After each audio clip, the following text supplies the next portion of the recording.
जैन सभी साथियों को आपके लिए बहुत बड़ी खुशखबरी निकल के आ रही है आपके ज्वाइनिंग लेटर को लेकर। ज्वाइनिंग लेटर आपका 15 जून को आप सभी अभ्यर्थियों को लखनऊ में मिलने वाला है माननीय मुख्यमंत्री जी द्वारा। तो इसके लेके आपको सारी चीज़ आपको समझाने वाला है, क्योंकि इसका ऑफिशियल आदेश आपका आ चुका है। आपको कैसे आना है, किस चीज़ के साथ आना है, किसको लेके आना है और क्या ड्रेस कोडेस रहेगा, क्या जेटीसी में आपकी देरी हो सकती है, वो जो आपके सारे डाउट हैं इस वीडियो में क्लियर करने वाला हूँ। तो वीडियो को पूरा देख लीजिएगा, उसके बाद अपने कमेंट करिएगा। देखो आपने ये चीज़ें पढ़ ली होगी, आपको नोटिस टेलीग्राम पे मिल गया होगा। देखो इसमें सबसे पहले बात की गई है आरक्षी नागरिक पुलिस 60,240 भर्ती की सीधे 2023 के अंतर्गत चयनित अभ्यर्थियों की नियुक्ति पत्र प्रदान किए जाने के संबंध में अंतर जनपदीय संचालन के दौरान रात्रि विश्राम हेतु आने वाली आवासीय मूलभूत सुविधाओं के संबंध में, यानी कि आपका ज्वाइनिंग लेटर 15 जून को मिलने वाला है। तो आपको 14 जून को सभी अभ्यर्थियों को लखनऊ में आगमन करना है, रात्रि विश्राम आपका यहीं पर होगा। उसके लिए व्यवस्था की गई है, जिसमें से आपको बताया गया कि आपको बस के माध्यम से यहाँ पर लाया जाएगा और आपको जैसे कि कॉलेज भवन हो गया, स्कूल हो गया, और जैसे कि पीएसी वाहिनी हो गया, पुलिस लाइन हो गया, और जितने भी सरकारी भवन हैं वहाँ पे आपके रुकने की व्यवस्था होगी। तो वही उसी चीज़ की व्यवस्था के लिए क्या शौचालय की व्यवस्था रहेगी, क्या नहीं, क्या गद्दे वगैरह रुकने की, ये सब कुछ आपको उसमें जो है व्यवस्था के लिए बताया गया 15 जून को ये सभी कमिश्नरेट को कि लखनऊ में ऐसी ऐसी व्यवस्था आपको करनी है। ठीक है, तो सभी लोग तैयार हो जाइए। आपको 15 मतलब कि 14 जून को आपको लखनऊ में आगमन करना रहेगा। उसके बाद जैसे ही ज्वाइनिंग लेटर आपका मिल जाएगा, क्योंकि सुबह 10 बजे से 1 बजे तक का प्रोग्राम है आपका ये, तो 10 बजे से एक प्रोग्राम हो जाएगा। उसके बाद आपको शाम को जो है फिर आपको वापस अपने जनपद में कर लिया जाएगा। उस दिन आपको रोका नहीं जाएगा। अब जैसे कि आपके बहुत से ज़िलों में जो है नोटिस के माध्यम से आपको 5 तारीख को बुलाया गया है। कुछ ज़िलों में आज बुलाया गया, कुछ ज़िलों में अभी सूचना नहीं है। तो धीरे धीरे आपको 1-2 दिन में सभी 75 ज़िलों की सूचना आपकी आ जाएगी। तो वहाँ पे क्या होगा कि आपको ब्रीफ किया जाएगा कि कैसे आपको जाना है, क्या एड्रेस कोड रहेगा, आपको क्या क्या लेके जा सकते हैं, किसको साथ में ले जा सकते हैं, वो सब कुछ आपको वहीं पे वो लोग समझाएंगे। तो सभी लोग जो है ज़िले में जिस दिन बुलाया जाएगा, आपको थाने के माध्यम से भी कॉल आ सकता है कि हाँ आपको इस डेट में ज़िले में मुख्यालय में आपको जाना है। तो देखो उसमें आपको बता दें, जैसे अभी 3 से 4 ज़िलों का लेटर मैंने देखा हूँ, मैंने टेलीग्राम पर डाला था।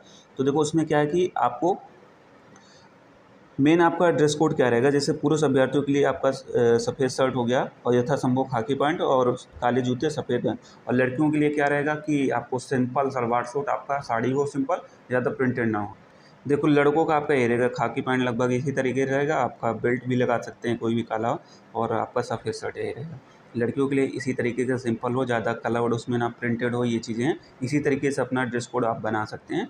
देखो क्या होगा कि जब प्रिंटेड हो, थोड़ा लिखे, किसी में बिल्ली बनी, किसी में कुत्ता बना, किसी में ये बना, तो ऐसा नहीं, आपको सिंपल एकदम फॉर्मल लुक में जाना है, जिससे लगे कि हाँ एकदम सब हैं। और लड़कों की दाढ़ी वाड़ी वगैरह सब कुछ बनी होनी चाहिए एकदम साफ़ सुथरे। देखो फॉर्मल लुक में आपको कुछ इस प्रकार से आप दिखेंगे। आपका मान लीजिए सफ़ेद शर्ट रहेगा, काली खाकी पैंट रहेगा। तो देखो लुक आपको एकदम सिंपल रहना है, इसमें कुछ भी आपको नहीं लगे। मेरा फ़ोटो है, बहुत से लोग नहीं देखोगे, बहुत से लोग तो देखते ही रहते हैं। तो देखो इसमें जो है इसी तरीके से आप एकदम सिंपल लगेगा कि आप जो है रिस्पेक्टेड, एकदम एजुकेटेड पर्सन टाइप आप लगेंगे। देखो आपकी पूरी तैयारियों का जायज़ा लिया जा रहा है, कैसे क्या है इसका। देखो पीडीएफ टेलीग्राम पे डाल दूंगा, उसमें देख लीजिएगा क्या उसमें से। देखो सभी विकल्प मांगे गए हैं आपके। ये देखो किस ज़िले में कितना अभ्यर्थी हैं। जैसे फिरोजाबाद में 967 पुरुष हो गए और 239 महिला हैं। तो 1208 6 लोग को लगभग आपको जो है कहाँ पुलिस लाइन 01 में आपको रोका जाएगा। पुलिस लाइन 1 कौन हो गया, पुलिस लाइन 2, यहाँ पे 2 पुलिस लाइन है, एक कल्ली पश्चिम पुलिस लाइन, एक लखनऊ मेन पुलिस लाइन। तो दोनों पुलिस लाइन पे आपको रोका जा सकता है। तो देखो मैं आपको यहीं मिलूँगा लखनऊ में। अगर मेरे लायक कोई सेवा होती है तो मैं आपकी सहायता करूँगा। अगर कुछ भी आपको डाउट रह जाते हैं तो आप मुझे सीधा कॉन्टेक्ट इंस्टाग्राम आईडी पे कर सकते हैं। मैं यहीं पे लखनऊ में आपको जो भी आपके डाउट रहे हों लखनऊ में के संबंधित, आपको कैसे क्या आना है, तो इंस्टाग्राम पे मैसेज कर लीजिएगा, फॉलो कर लीजिएगा। ज़रूरत पड़ेगी तो मेरा नंबर भी आपको मैं दे दूँगा। आप जो है अपनी समस्या का समाधान आपका हो जाएगा। तो देखो इसमें सब कुछ दिया गया कि आपको किस रूट से आपका आएगा, कितना समय लगभग लगेगा और कहाँ पे आपको रुकना है, कितने अभ्यर्थियों की, ये चीज़ें आपको इसमें दी गई हैं। इसी तरीके से देखो सभी अभ्यर्थियों को, महाराष्ट्र हो चाहे पश्चिम बंगाल हो, सभी अभ्यर्थियों को दिया गया कि कहाँ के कितने अभ्यर्थी और कहाँ पे रुकना है। तो ये चीज़ें हैं। तो अदर स्टेट वालों को तो पता ही है, वो ट्रेन से ही आएंगे। तो अदर स्टेट वाले शायद डायरेक्ट उनको बुलाया जाएगा, कैसे भी हो। तो अपना जो है कॉन्टैक्ट में रहेगा अपने ज़िले के माध्यम से, जहाँ से आपकी DVPST मतलब DVPST का जहाँ से आपका मेडिकल हुआ था। एक चीज़ इसमें और हो सकता है मेरे अकॉर्डिंग, अगर जो नज़दीक के अभ्यर्थी जहाँ से 1-2 घंटे का समय लगेगा, उन अभ्यर्थियों को शायद सुबह मॉर्निंग में बुलाया जाए, उनको रात में ना रोका जाए। क्योंकि आसपास के ज़िले जैसे हो गया बाराबंकी, रायबरेली, उन्नाव, कानपुर तक के अभ्यर्थियों को जो है सुबह बुलाएगा। जो दूर के अभ्यर्थी हैं उनको एक दिन पहले रात्रि को शाम बुलाया जाएगा। और देखो आपको रुकने के लिए भी पूरा मतलब कि आपको रोका नहीं जाएगा। जैसे ही आपका जॉइनिंग लेटर मिल जाएगा आपको सीधे आपकी वापसी हो जाएगी मेरे हिसाब से। आपकी सीधे, क्योंकि 1 बजे लगभग प्रोग्राम खत्म हो जाएगा, 2 बजे, तो हो सकता है जो बहुत मतलब कि जो बहुत ज़्यादा दूर हैं उनको ना भेजा जाए, लेकिन कहीं अभ्यर्थियों को वापस सीधे जो है वापसी का मूड बनाया जा रहा है कि सीधे आपको वापस कर दिया जाएगा। तो कुछ ही अब ऐसे अभ्यर्थियों को जिनको नहीं भेजा जाएगा, मान लो वो बहुत ज़्यादा दूर हैं, तो जो नज़दीक हैं उनको भेज दिया जाएगा आपको। ये देखो आपका मेरा इंस्टाग्राम आईडी है, इस पे जाके मैसेज करिएगा, सर्च कर लीजिएगा, यहाँ पे फॉलो कर लीजिएगा। अब आपका सवाल था कि क्या जो है जॉइनिंग में देरी होगी। देखो इसमें बताया गया था कि आपको 22 जुलाई को मतलब कि 22 जून को आपके जेटीसी प्रारंभ होगी। तो भाई आप ये चीज़ें, मुझे लग रहा है खबरें सही हैं, क्योंकि जब आपको भाई 15 तारीख को बुलाएंगे तो 17 तारीख को तो मेरे हिसाब से पॉसिबल है ही नहीं है। तो उसी में आपको जॉइनिंग लेटर की डेट मिल जाएगी, क्योंकि ये कोई निश्चित तो था नहीं कि पत्थर की लगी रहे आपकी 17 जून से ही स्टार्ट हो जाएगी। तो यहाँ से अगर आपकी जेटीसी में विलम्ब हो रहा है तो आपकी आरटीसी जो 21 जुलाई से स्टार्ट होना था उसमें भी आपके थोड़ा बहुत देरी होगी 2-4-5 दिन की। तो मतलब ये आपके लास्ट जुलाई में भी जा सकता है। तो इसलिए थोड़ा बहुत ज़्यादा दिक्कत की बात नहीं। जब आपको 15 को दिया जाएगा 2-4 दिन और लेट सही। कई अभ्यर्थियों के लिए जो मतलब लेट ज्वाइन करना चाहते हैं उनके लिए तो खुशखबरी है। ये चीज़ें हैं तो उनके लिए तो भाई, जो कुछ अभ्यर्थी सोच रहे हैं कि थोड़ा और विलम्ब हो जाए तो उनके लिए तो खुशखबरी है। जो बहुत से अभ्यर्थी परेशान हैं कि जल्दी जाएँ, फुर्सत मिले, क्योंकि यहाँ पे लड़ाई झगड़ा ये चीज़ें हैं। देखो आपको इकाना स्टेडियम में मिलने वाला है सभी अभ्यर्थियों को। तो इकाना स्टेडियम में आपको कुछ इस प्रकार से लगभग आपके 50,000 क्षमता है। तो चारों तरफ से आपका पूरा यहाँ पे अभ्यर्थी रहेंगे। बीच में आपका यहाँ पे मंच सजने वाला है। वहीं पे कुछ अभ्यर्थी जो है यहाँ पे भी बैठेंगे, क्योंकि लगभग आपने देखा जाए तो 58,000 अभ्यर्थी जो है पूरी प्रक्रिया में अंतिम रूप से मेरे हिसाब से चयन हुए हैं।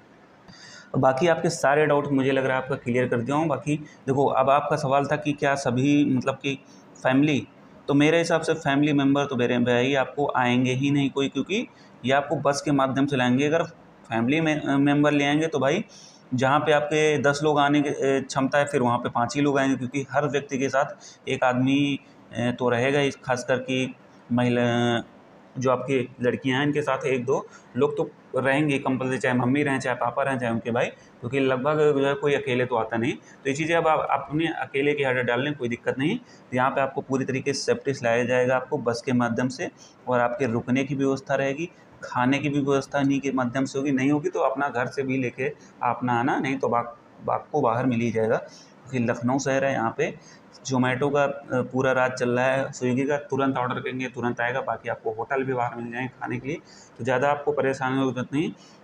अपना ड्रेस कोड ज़रूर रेडी कर लीजिएगा, ठीक है। ड्रेस कोड आपको एक तरीके से ना, बहुत से लोगों को सवाल होगा ड्रेस कोड में पैसा क्यों बर्बाद करें।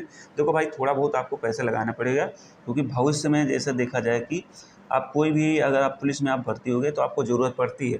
आपसे बोला जाएगा कि आपको कपड़ों में आना है, प्राइवेट कपड़ों में। अब प्राइवेट कपड़े का मतलब ये नहीं कि आप जो है जीन्स में पहने चले आ रहे हैं। तो यहाँ पे क्या होता है, सिंपल और फॉर्मल लुक में आपको कपड़े पहन के आना है, चाहे वो लड़का हो या लड़की हो। लड़कियों के लिए सिंपल आपका सलवार सूट हो, क्योंकि ऐसे कुछ ड्यूटियाँ होती हैं जो आपको प्राइवेट कपड़ों में बोला जाता है। अब प्राइवेट कपड़ों में बोला जाता है तो ऐसा नहीं प्राइवेट कपड़ों में बोला जाएगा तो कुछ भी पहन के चलो आप प्रिंटेड।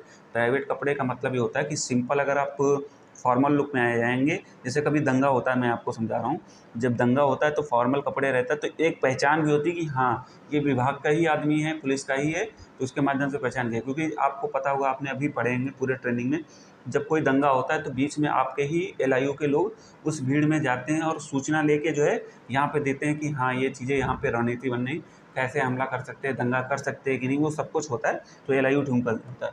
इसलिए अपना जो भी है आपका 1000-1500 जो भी खर्चा लगे अपना बोला। देखो जूते भी आपका ब्लैक होना चाहिए, और बाकी आपके जैसे कोई भी आपने जो स्कूल में पहन के जाते थे ब्लैक शूज़, वो नॉर्मल स्पोर्ट वाले नहीं, ऐसे जो आपके ऑफिस टाइप के होते हैं वो पहन के आ सकते हैं। और बाकी जो भी अपना जेटीसी के संबंध तैयारी थे, सामान है, वो सब अपना खरीद लीजिए।